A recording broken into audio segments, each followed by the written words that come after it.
Okay, so welcome back to another episode of Finding Your Way with Lori and Tonya. We are super excited that you are here. Listen, if you have just found us, we wholeheartedly believe that you have found us for a reason. There is going to be something in today's episode for you, I have no doubt. And if you're a return listener, thank you. Thank you for being back. Thank you. And we're excited that we resonate with you.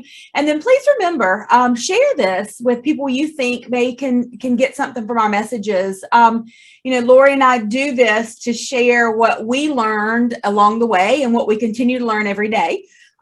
So that it's just a dialogue of where we were, how we got to where we are, and where we're looking to go and how we're trying to get there. So baby steps and action steps and all those things. So today's topic is a little unusual for us. We are goal planners and chargers. So today we're going to talk a little bit about allowing for the space. Yeah, we are. And when you look back at most of our podcasts, it's about how to take action, how to set goals, how to be moving forward, how to have that vision of what you're shooting for, right? And those are all really good things, but it's almost like the ocean, how it ebbs and flows. And we as people in life, we have ebbs and flows too. So it's not always about the taking aggressive action or, being so goal oriented that we're not present in our own lives and enjoying the moments that, when we reach a goal, a lot of times we have talked about, we forget to celebrate when we may have these small wins along the way. But then also it's just that space, like there's spaces in life sometimes where it's just, you look up and you go, wow, like things are calm. It feels good. Like I feel good. I'm enjoying life. And that's really where we're always trying to get to. That's why we set goals. That's why we charge forward, is to get to those spaces. But Tonya and I have talked through, sometimes when we get there, it's a little uncomfortable. Like we don't allow ourselves that space that is really what we're striving for. And I think it's getting there and enjoying and celebrating, but allowing it to just be before we set that next goal. But I also think there's a lot of times, and this is kind of how this whole podcast came about, as Lori and I were talking about, we've set some hefty goals for 2022. We have hit some of those goals. We've really charged ahead in personal goals and in professional goals, money goals. But the last couple of weeks, I've felt a little still, not stuck, because I know what stuck feels. Yeah. But I felt a little still in my daily activity. I'm still doing a lot of the daily work to get where I want to go. I don't feel like I'm getting very far ahead, but I also don't feel like I'm stuck or getting behind. And so I felt a little guilty about just being okay, and taking that breather and just enjoying the fact that I'm in action. I'm enjoying inaction as much as I am action. And it's a weird place for me. And I think you and I, that's how this podcast came about, because we were just talking about Lori's kind of in that same place.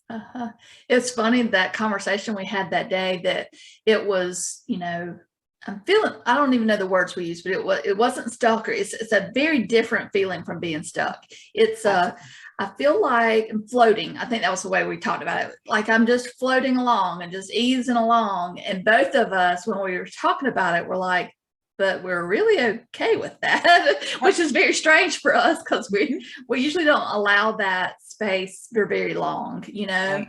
And, it is, maybe that's part of our growth, that we can actually get to the place where the stillness and the easiness and the feeling comfortable in that space of not doing and just being, maybe that's growth for both of us. And so hopefully other people feel that too, but we didn't used to be like that. Like I remember being in the space and it almost feeling stuck, or feeling like a blip, like it wasn't much stillness at all and not enough to even recognize, because we would move so quickly to the next thing.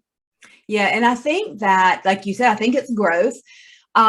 Because before, I think I would have beat myself up about the stillness and making it stuck when it really wasn't. And even now, the last couple of months, I know, just like you, work has been crazy insane. I've had a little bit of a slowdown. Well, it's not really slowed down, but I've kind of let it slow down a little bit, or I've slowed it down, I guess is how I'm saying it. But I can, because I worked so hard the first 3 months, that I'm okay with maybe not working at that same pace. I've got, family stuff going on that I finally realized that that's not my problem. And so I'm going to turn it loose and I'm going to let it float. I'm not going to worry about it. I'm not going to take action. But I don't feel stuck about it like I used to. I think I've just kind of freed up myself to just allow all the things. It doesn't mean I'm not still following through with my commitments to myself on a lot of my goals.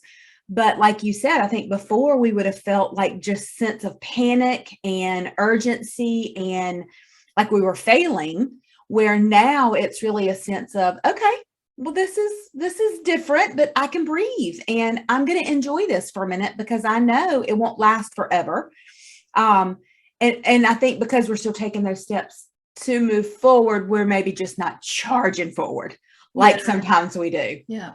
And it's almost like the stillness or the space we're allowing ourselves can be a solution for burnout, for getting really worn out because you just push yourself so hard, for, that guilt feeling that both of us used to have. And nobody can make us feel guilty. That's a self-imposed, you have to allow that guilt for, nobody else can make you feel guilty. That's an internal thing. And I feel like both of us in the past have in inaction felt guilty because we weren't doing something for the next step or whatever. And so for both of us to be at a place where that guilt just didn't come this time and the stuckness didn't come this time, I think like you're exactly right. In the past, we were labeling the stillness as stuckness.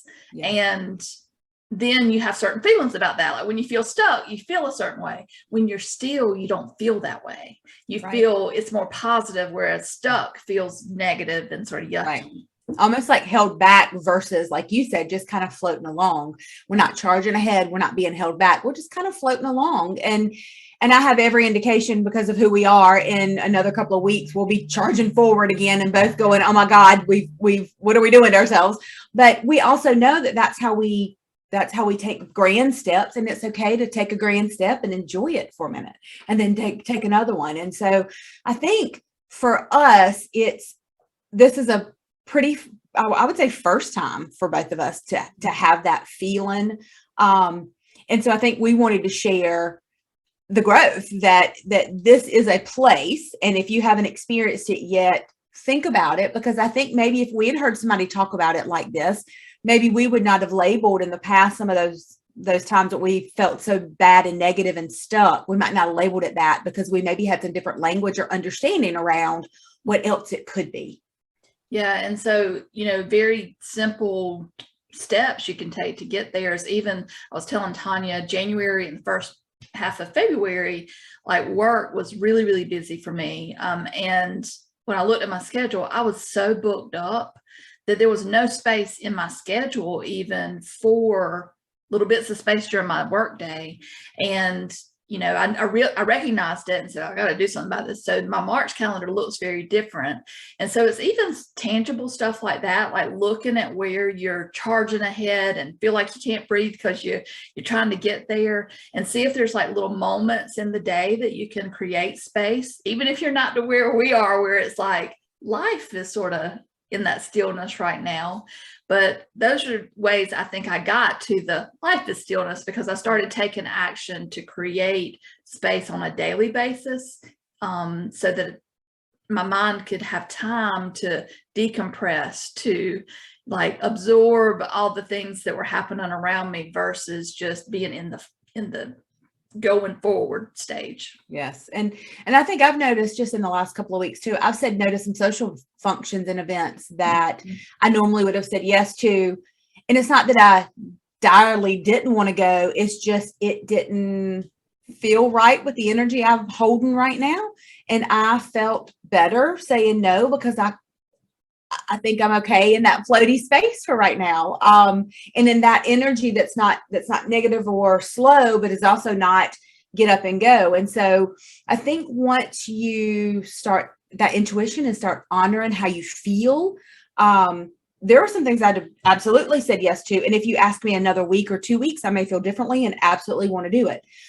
So I think it's also just recognizing where you are and using your intuition, that gut instinct, to help guide you to saying yes or no, slowing down or speeding up, doing what feels right for you and not worrying about the judgment of others.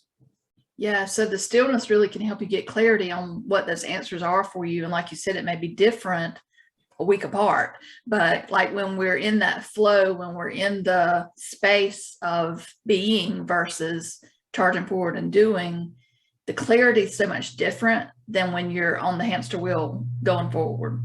Absolutely. So we just, again, wanted to it was our topic of conversation between the two of us. And we thought, you know what, that sounds like a podcast. So we wanted to bring you just some understanding of that it's okay to be still and it's okay to enjoy the nothing. It doesn't always mean you're stuck.